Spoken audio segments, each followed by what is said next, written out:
Hey guys, how's it going? It's me here today instead of Vesper. I'm not your usual host, I guess, but this is a different format. And today with me is AM Kid. How's it going, AM Kid? What's up, Mir? Vesper number two? Yes. Just kidding. Well, for now, as a host, yes. But today I have an interesting question for you and for all the people in the audience, I guess, because I've been thinking about what is a Shoto. Everyone talks about Shotos because, especially after Evo Japan, everyone's like, oh, Sakura's the most powerful Shoto. Oh, Akuma's the most powerful Shoto. Kage's the most powerful Shoto. Well, actually, no one says that. But it's interesting because this definition has been thrown around for so long that, does it really mean? So I've been looking at the definition out of curiosity, and it's kind of fuzzy. Like, I've been going back, to the old games. Have you played on any of the really old games?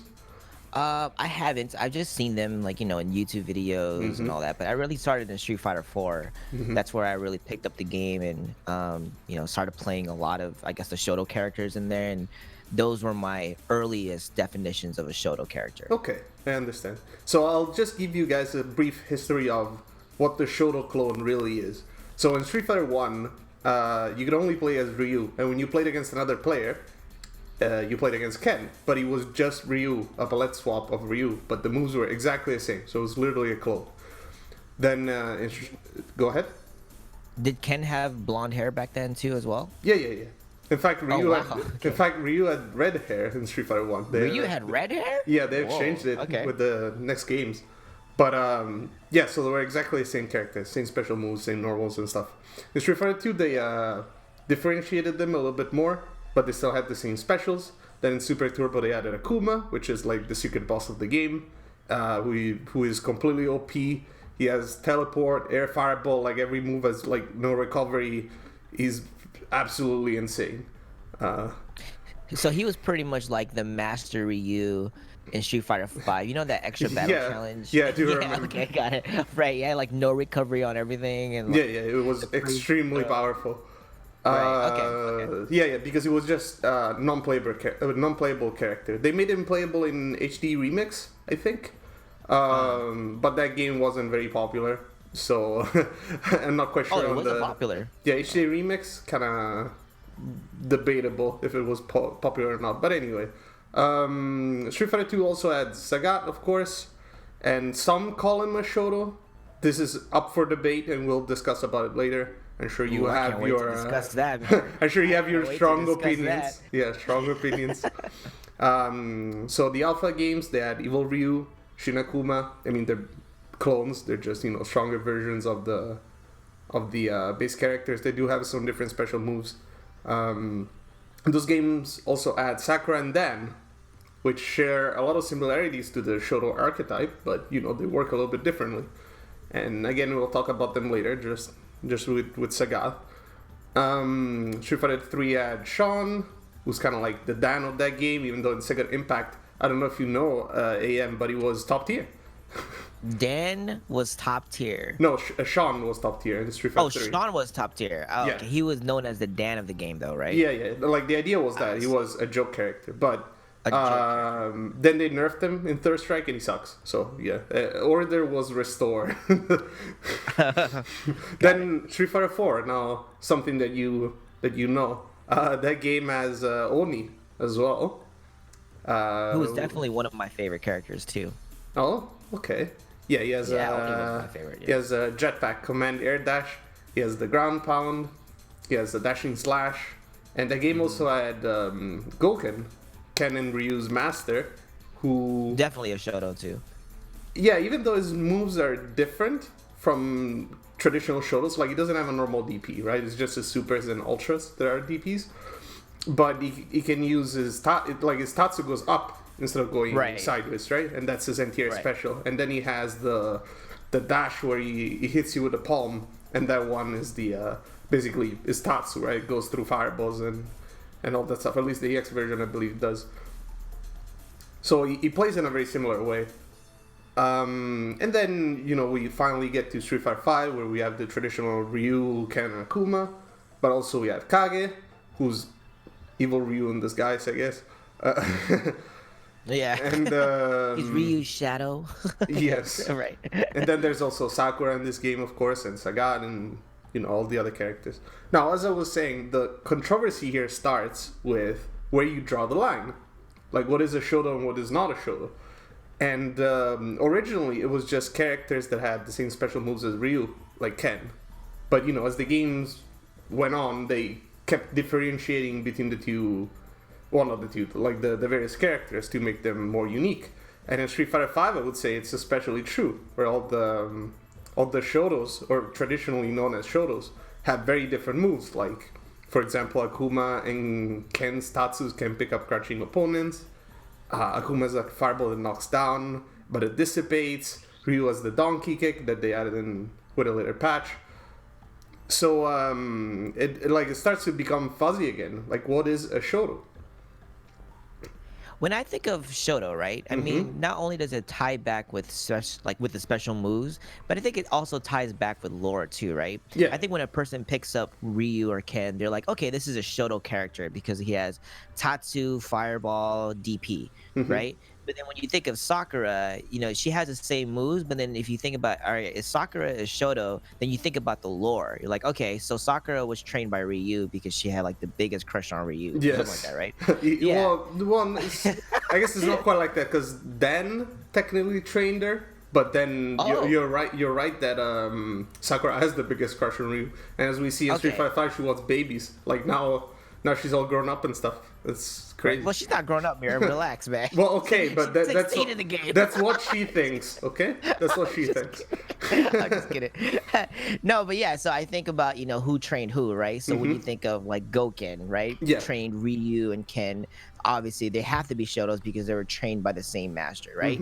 I mean, even with Ryu and Ken, even though they had the same moveset, Fireball, I mean, the Hadouken, Tatsu, and DP, they have different properties, right? Like, like Ken has a fire DP, right? And then, his Fireball's not as great, but Ryu excels in the Fireball game, So I feel like, they share similarities. They have their own, differences. But if you tie back with lore, you're like, okay, I can see why this is Shoto.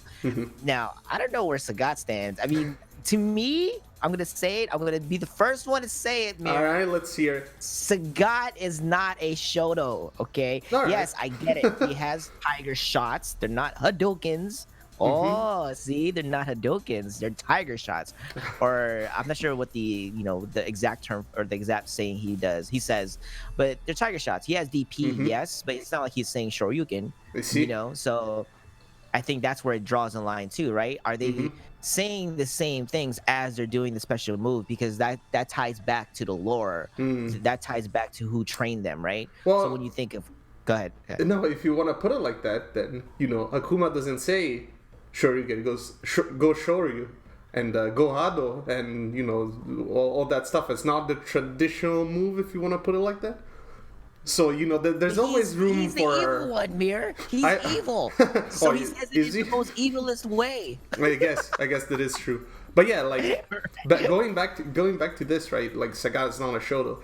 The reason why I brought it up is because a lot of people say the basic game plan for Shoto characters, be it Ken, Ryu, Akuma, whatever, is you throw fireballs, especially in the older games, and you bait the jump in and you DP the opponent, right? You anti-air them with your specials, and then you have your maybe you have your Tatsu to go through fireballs, and Akuma is there, fireballs, and all of that, right? But the basic game plan is that one. Like, you just play neutral, you use your pokes, you use fireballs, and they jump in, you anti-air them, right? And if you think about it like that, then Sagat definitely fits the bill, right?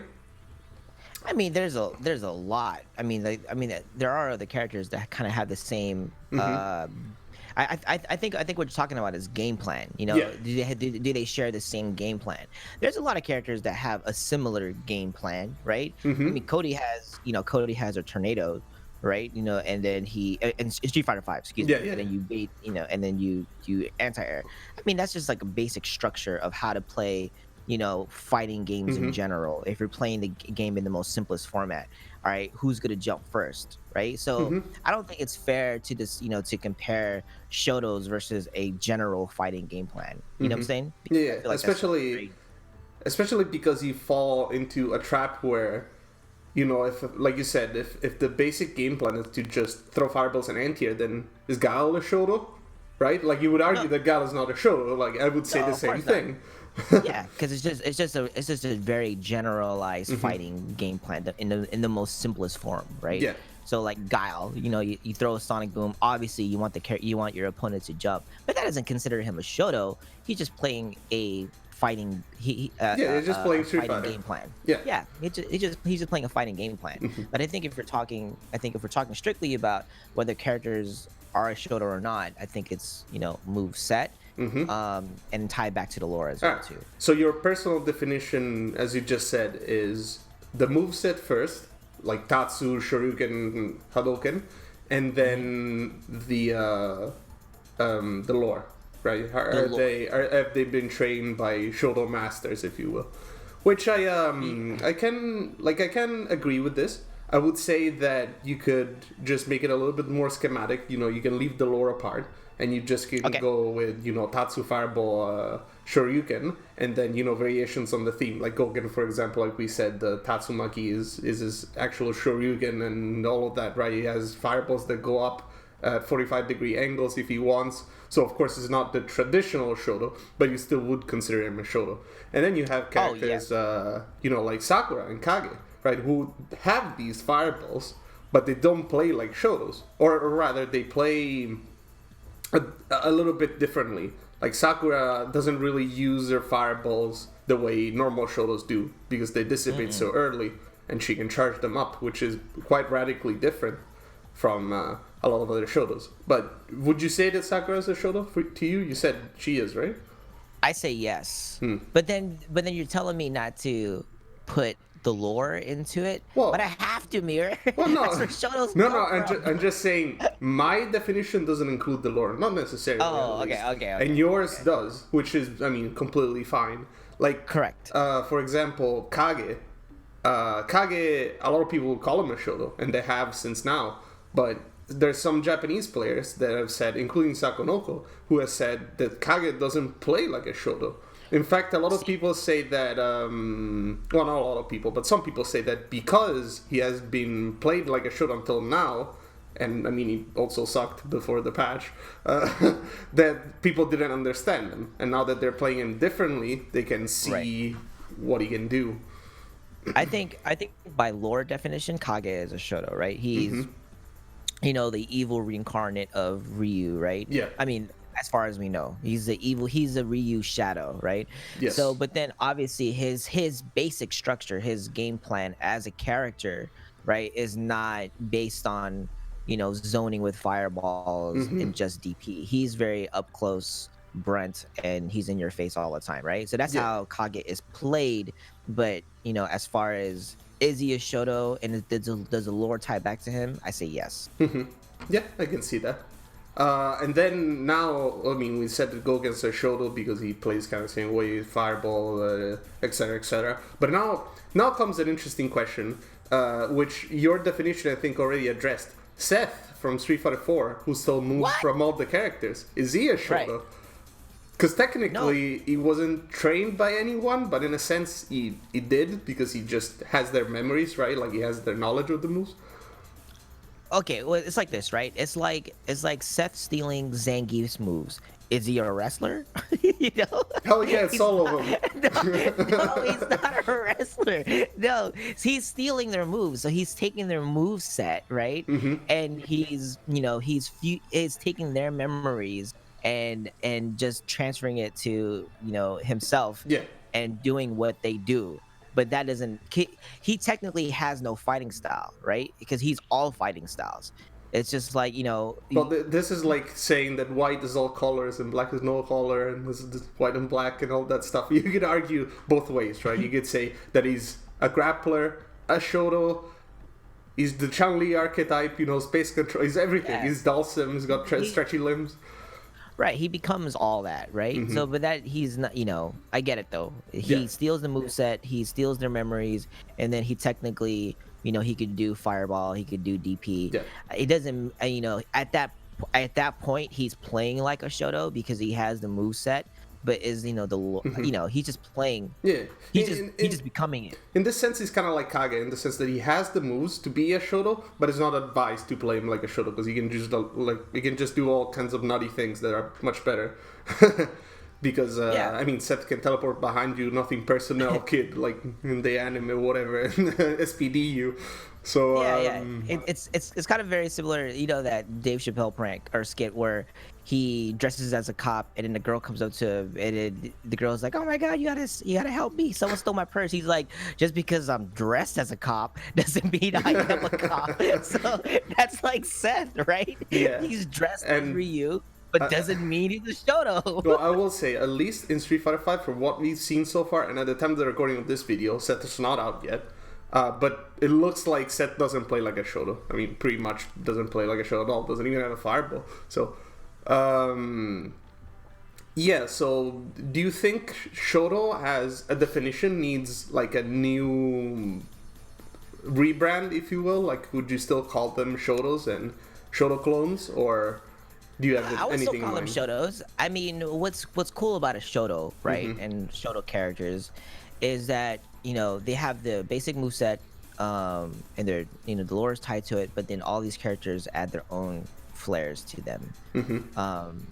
Like not every fighter is going to be the same. Just because two fighters, it's like two fighters going to two different gyms, right? If we're talking about like MMA or something like that, right? They might study the same styles, but they're going to play. I mean, they'll fight two completely different styles and add their own twist to it. Yeah, there's personal influence. Yeah, I can understand.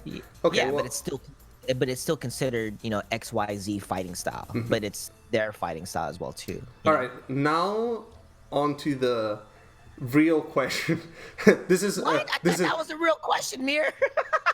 Okay, there's multiple real questions. Okay, this one is a little bit more opinionated. Who do you think is the best Shoto in Street Fighter V right now, if you have an opinion like that? Okay. Just a short answer.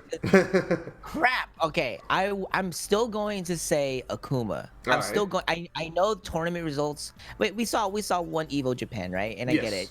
I get it, but I still say Akuma. Now, the player that played Sakura played her really well. Yeah. Obviously, won Evo Japan, right? Yes. But if we're talking about who is the best Shoto character, I say Akuma. Okay. Yeah, for the most part, I would agree with you. I think Akuma is like it just fits the bill. He has everything. If you know how to play him, he can be the best. The problem is that now with the nerfs, it's much harder. So we'll have to see like the actual really high skill involved to play Akuma. So maybe there's some discussion that someone else might be the best Shoto, but I do agree that he is still the best. Yeah, I Shoto. mean, it's season 5 is still new, and there's still speculation that there might be some changes in the next Champion Edition update that's coming out. So we don't know yet. I mean, right now it's still early on. I think the meta is changing a lot, which is great. I think with the season 5 changes, it really shook up everything. It made things crazier and gave characters a lot of a facelift. So it's still way early on to see who is the best. But as far right now, in my mind, I say Akuma. All right, sure. All right. Well, to wrap up, just to say, my last piece, I guess, and does it matter to call characters Shotos? Because after all, if you think about it, it's just a label like any other. And I do understand the importance of labels, because especially in the past, for new players or for spectators, if you say, this character is a Shoto, you can kind of expect a certain kind of game plan from them, right? Like, Ryu's a Shoto, Ken is a Shoto, so you can expect to do that thing we were discussing before. You throw fireballs and big jump-ins, and, you can use Tatsu to go through fireballs or whatever, right? Like, those are basic things that a Shoto does. So calling them a Shoto, especially for someone that is not accustomed to the game, can really help kind of identify what kind of characters they are. But at the end of the day, like we were saying, the characters have changed so much, and they're so different now that, to be honest, there's no need to call them Shotos. They're just their own character. One is Ryu, one is Ken, one is Kage, and so on. So correct. Yeah. Yeah, I would just say that the label matters to an extent. I think if you're trying to break the character down in a simplest form to explain to someone who isn't well versed in Street Fighter or fighting games, then you say this character is a Shoto character. Yeah. I think that's okay to say. You know, now if we get deeper into it, then you say this is Ryu, this is Akuma, this is da da da da. It's kind of like, you know, tying back to MMA, right? You name the fighters now. You don't say, I mean, you might mention the fighting style, but then you know them by the name. Yeah, exactly. Yeah. So yeah, to wrap it up, guys, I mean, like we said, this is kind of like our idea of what a Shoto is. Let us know in the comments below, what do you think is a Shoto, if it's important to call them Shotos, if there are no Shotos anymore, you know, whatever you think, just let us know. And, you know, make sure to like, subscribe, leave a comment, like I said. And I'll see you guys in the next video. And thank you, EM, for co-hosting me this episode of VesperArcade is not in town. Well, thanks for having me, man. I appreciate it. I'm glad that we had a discussion. I hope that everyone in chat agrees with me. That's a good outlook on life, I'm sure. Right. And yeah, guys, see you next time. All right, awesome.